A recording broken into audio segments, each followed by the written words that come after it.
Seharusnya orang dengan kondisi seperti ini sudah meninggal di tempat. Assalamualaikum warahmatullahi wabarakatuh. Halo semuanya, balik lagi aku Bagus. Yuk, dengerin aja.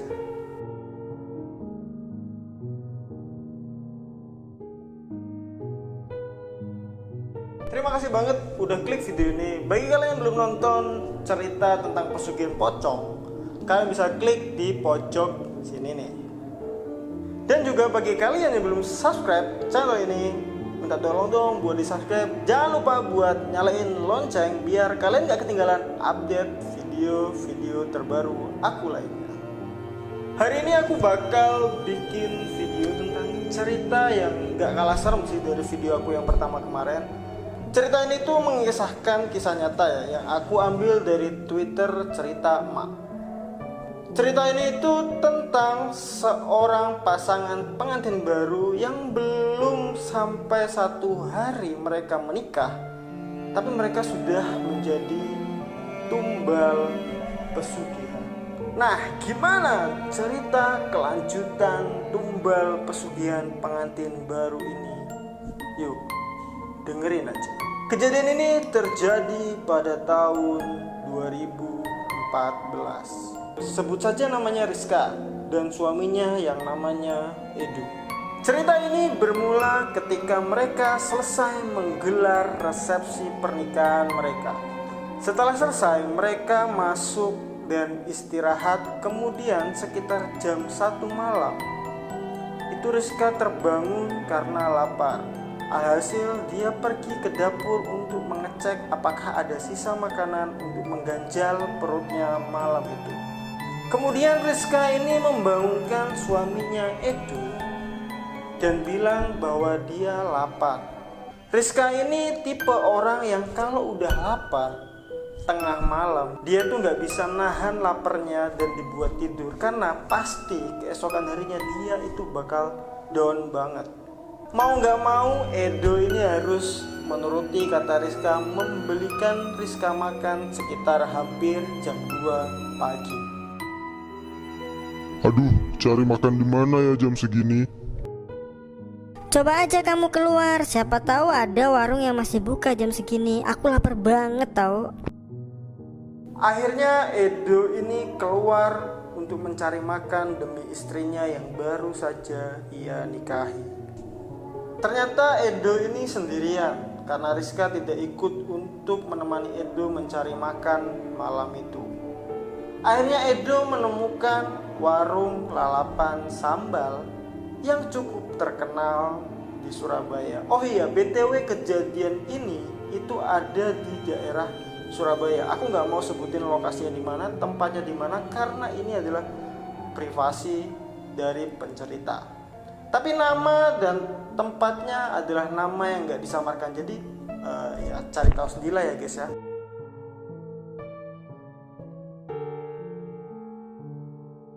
Sembari menunggu Edo ini mencari makan, Rizka ini ternyata nonton TV. Agak berapa lama dia dapat telepon dari Edo untuk menanyakan apakah dia mau makan makanan ini. Pokoknya ditawarin gitulah. Yang di sini buka tinggal warung sambelan, tapi rame banget. Yang kamu mau nggak? Kalau kamu mau sabar, bentar ya aku beliin. Ya udah, nggak apa-apa ya, tapi sambilnya dipisah ya. Setelah mendapat jawaban itu dari istrinya, akhirnya Edo pun membeli makan sambelan itu. Ya aku sebut makan sambelan karena warung sambelannya semacam lalapan gitu.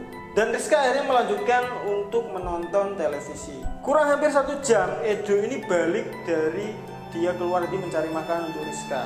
Padahal lokasi warung tersebut itu gak jauh banget dari tempat tinggal mereka ya, karena rame banget, jam segitu rame banget. Jadi ya akhirnya Edo mengantri dan sampai hampir 1 jam Edo baru kembali ke rumah.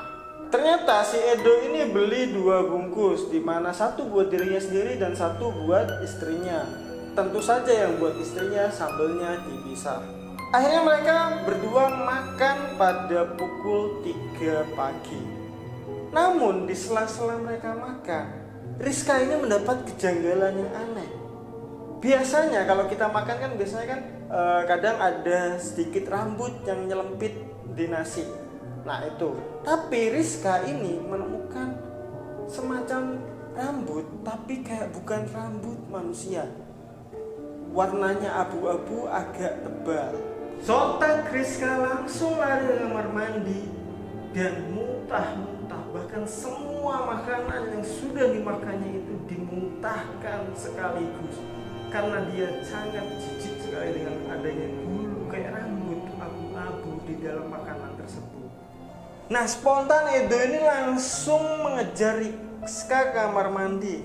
Setelah Rizka muntah-muntah ini, tiba-tiba saja badannya Rizka ini kayak orang lemes, kayak nggak punya tenaga sama sekali. Akhirnya setelah Edo makan, mereka berdua pun istirahat biar keesokan paginya mereka bangun fresh.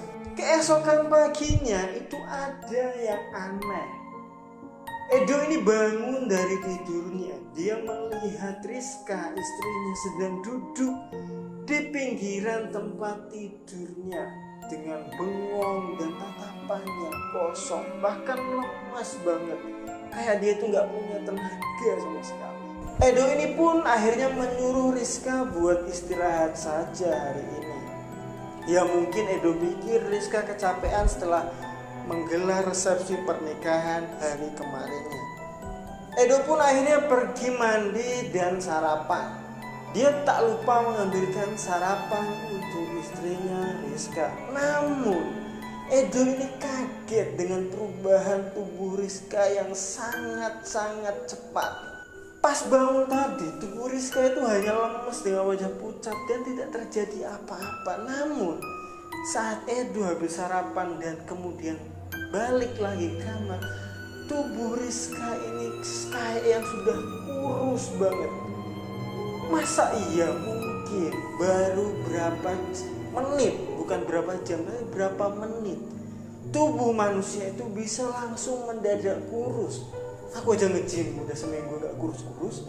Edo pun ini langsung memanggil kedua orang tuanya dan kemudian membawa Rizka ke rumah sakit terdekat. Karena tubuh Rizka ini sudah benar-benar parah. Matanya melotot, wajahnya itu super pucat, bahkan pipi Rizka yang tadinya itu tembem jadi kempot, kayak yang hilang gitu tembemnya. Akhirnya mereka bertiga ini sampai di rumah sakit.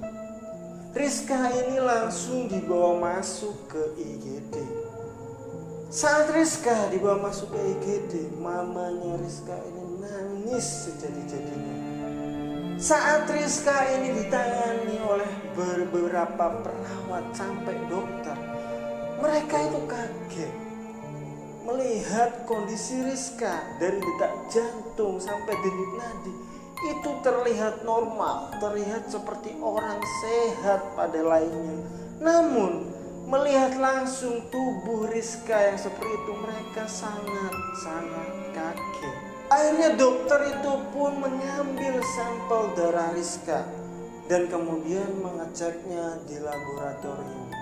Setelah selesai mengecek di laboratorium dan hasilnya keluar, ternyata Rizka ini sehat, tidak ada penyakit apa-apa di tubuh Rizka. Tapi dokter tidak menyerah sampai di situ. Akhirnya dia menyarankan Edo dengan memberi rujukan untuk melakukan rongsen. Setelah rongsen dilakukan, Edo disuruh menunggu hingga sore nanti untuk hasil rongsennya keluar.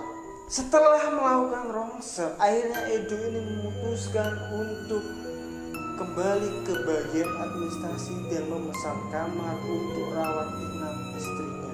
Oh iya, BTW Rizka ini dari IGD tadi sudah dibius biar gak sadar karena dia meronta-ronta pada waktu di IGD. Tak terasa waktu pun menunjukkan pukul 12 siang. Edo sangat kasihan sekali melihat kondisi Rizka yang terbaring lemas dan belum sadar dari obat bius tadi. Edo pun melihat mama Rizka ini sangat kelam dan menyarankan Mama Rizka untuk pulang dengan diantar Edo agar Edo juga membawa baju ganti untuk dirinya dan juga Rizka. Setelah dia pulang, kemudian Edo ini balik ke rumah sakit. Betapa kagetnya dia melihat di depan kamar Rizka. Sudah banyak sekali orang yang melihat ke dalam kamar Rizka dari jendela, dan juga pintu itu sudah terbuka. Jadi kayak pasien dan keluarga yang lainnya itu berkumpul melihat kondisi Rizka. Dan akhirnya Edo pun menghampiri kamar Rizka. Betapa kagetnya Edo melihat Rizka ini sudah duduk di atas kursi dengan mata yang melotot, bahkan tatapannya yang sangat kosong. Semakin khawatir Edo melihat kondisi Rizka yang seperti itu. Akhirnya dia memutuskan untuk bertanya kepada orang-orang yang berada di depan kamarnya. Saat itu ada suster jaga yang juga melihat kejadian itu. Tiba-tiba saja, Tadi saya dengar ada suara orang teriak-teriak, Pak. Pas saya dekatin, ternyata sumbernya dari kamar ibu ini. Saya nggak berani masuk dan saya coba panggil perawat laki-laki. Begitu saya ketemu dan kita bareng, saat buka pintu, ibunya udah duduk di situ, Pak, dan spray penuh dengan darah. Mungkin ibunya melepas paksa infus di tangannya, Pak, tapi kita nggak mau mendekati karena takut. Saya coba hubungi Bapak, tapi HP Bapak ternyata ada di atas meja. Akhirnya saya telepon dokter, tapi belum datang-datang juga. Tapi Pak, yang aneh, seharusnya obat bius ibu ini ya, harusnya itu habis sekitar pukul 6 nanti. Tapi ini baru setengah 5, Pak. Masa obat bius itu sudah habis? Mohon maaf Pak, ini sedikit aneh menurut saya. pikiran Edo pun mulai kacau. Sebenarnya apa yang terjadi dengan Rizka, istrinya? Padahal kemarin selama menggelar resepsi pernikahan, Rizka ini nggak terjadi apa-apa.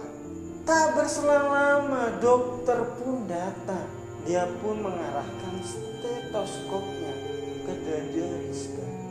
Namun yang aneh adalah dokter itu bukannya mendengar detak jantung Rizka, namun dokter itu mendengar suara monyet yang saling bersautan dari dalam tubuh Rizka. Namun sayangnya Edo ini nggak percaya apa yang didengar oleh dokter tersebut. Nah, singkat cerita, sudah sore hari, ada perawat yang datang untuk mengarahkan Edo ini ke ruangan dokter. Saat tiba di ruangan dokter, dokter ini pun memberikan hasil rongsen yang sudah dijalani Rizka tadi pagi. Namun yang bikin kaget, hasil rongsen Rizka ini menunjukkan bahwa tulang rusuk Rizka ini sudah patah-patah. Dokter pun heran bagaimana bisa orang dengan tulang rusuk patah seperti ini bisa masih hidup. Bagaimana bisa orang yang sehat bisa hidup dengan kondisi tulang rusuk yang patah-patah seperti ini, Pak? Seharusnya orang dengan kondisi seperti ini sudah meninggal di tempat saat dia mengalami kecelakaan. Dokter ini menganggap bahwa Rizka ini mengalami kecelakaan karena dia melihat banyak sekali tulang rusuk yang patah. Tanpa pikir panjang, Edo ini menelpon Mama Rizka untuk datang ke rumah sakit sore itu juga. Edo pun menceritakan hasil rongsen dari Rizka ini. Namun mamanya sangat-sangat shock mendengar apa yang dikatakan Edo. Edo ini pun akhirnya memutuskan untuk menenangkan dirinya dengan sholat maghrib di musola yang ada di rumah sakit itu. Setelah selesai sholat, Edo ini kembali ke kamar inap Rizka. Namun Edo ini kaget karena tiba-tiba Edo ini melihat mama mertuanya, yaitu Mama Rizka tadi, datang dengan 3 orang lainnya. Mama Rizka, terus papanya Rizka, dan 2 orang yang seperti ustadz datang bersamaan. Awalnya Edo ini kaget kenapa mertuanya itu bisa datang dengan dua orang ustadz ini. Setelah dijelaskan oleh papa mertuanya, akhirnya Edo ini paham dan memahami keadaan kondisi Rizka sekarang ini. Akhirnya mereka berlima membuka pintu kamar Rizka. Namun kedua ustadz ini kaget bukan main, karena mereka melihat di dalam kamar Rizka ini terdapat banyak sekali monyet-monyet yang berkeliaran. Sedangkan Edo dan mertuanya ini sangat bingung. Akhirnya kedua ustadz pun melancarkan zikir dan doa tanpa henti. Terus tiba-tiba, Ngalah kok, ojo melu urusanku. Rizka ini terbangun dan bilang seperti itu. Tapi yang didengar oleh Edo itu bukan suara Rizka. Kedua ustadz pun tidak membalas apa-apa dari ucapan Rizka itu dan terus melakukan zikir tanpa memperdulikan apapun. Lalu salah satu ustadz ini menyuruh Edo dan mertuanya untuk keluar dari ruangan. Mereka takut kejadian di dalam ruangan akan sangat ricuh dan membuat ketiga orang itu terluka. Mereka bertiga pun keluar dan melihat dari jendela. Namun Edo ini kaget karena dua ustadz ini membacakan zikir terus. Rizka tiba-tiba terbangun dan tingkahnya seperti monyet yang ingin menyerang dua ustadz ini, namun usahanya seperti terpental oleh terhalang dinding yang begitu tebal. Edo pun bersabar dan Edo ini tahu bahwa nyawa Rizka ini sedang di ujung tanduk. Setelah melalui pertarungan yang cukup sulit, Rizka ini akhirnya sadar dan langsung muntah darah. Salah satu ustadz tersebut akhirnya menadai muntahan Rizka di dalam kantong kresek yang di dalamnya sudah ada kembang dan menalinya. Kemudian Rizka ini diberi minum yang sudah dibacakan ayat-ayat Al-Quran. Seketika itu kondisi Rizka membaik. Edo dan kedua mertuanya ini sangat senang sekali. Tapi anehnya Rizka ini malah kebingungan. Kenapa dia bisa berada di dalam rumah sakit? Edo pun akhirnya menyuruh Rizka untuk tetap beristirahat supaya kondisi kesehatannya mulai baik. Salah satu ustadz ini kemudian bercerita bahwa Rizka ini sudah menjadi salah satu korban dari pesugihan yang dilakukan oleh warung sambelan yang ada di Surabaya tersebut. Tapi beruntung iman Rizka ini kuat, jadi dia tidak langsung meninggal. Karena biasanya korban yang lainnya itu meninggal dalam hitungan menit. Pak Ustadz pun menambahkan bahwa mungkin saja weton Rizka ini cocok dengan weton calon tumbal pesugihan tersebut. Akhirnya jin pesugihan tersebut memberitahu kepada pemilik pesugihan itu, dan pemilik tersebut menaruh rambut monyet di dalam makanan Rizka. Jadi rambut yang ada di mulut Rizka itu adalah rambut dari pesugihan monyet. Akhirnya Rizka dan Edo pun kembali memulai aktivitas seperti biasanya. Mereka hanya bisa tertawa ketika mereka melewati warung sambelan yang Edo beli kala itu. Lagi-lagi cerita ini itu mengajarkan kita tentang sesuatu. Apapun usaha yang sedang kita rintis, jangan sampai melenceng dari ajaran agama, bahkan sampai bersekutu dengan setan. Karena bukan hanya berimbas kepada kita, tapi berimbas kepada anak cucu kita nantinya. Oke, itu cerita tentang Rizka yang hampir menjadi korban tumbal pesugihan monyet. Kalau kalian punya cerita-cerita lain yang berkaitan tentang pesugihan atau tentang dunia yang bukan dunia kita, kalian bisa komen di kolom komentar yang ada di bawah, atau kalian bisa DM di IG aku di Bagus Isyanto, atau kalian juga bisa email di email aku di isyantobagus@gmail.com. Jangan lupa untuk like, share, dan komen video ini kalau kalian suka dengan video ini. Jangan lupa untuk subscribe dan juga nyalakan lonceng untuk updatean video terbaru dari aku lainnya. Aku Bagus. Yuk, dengerin aja.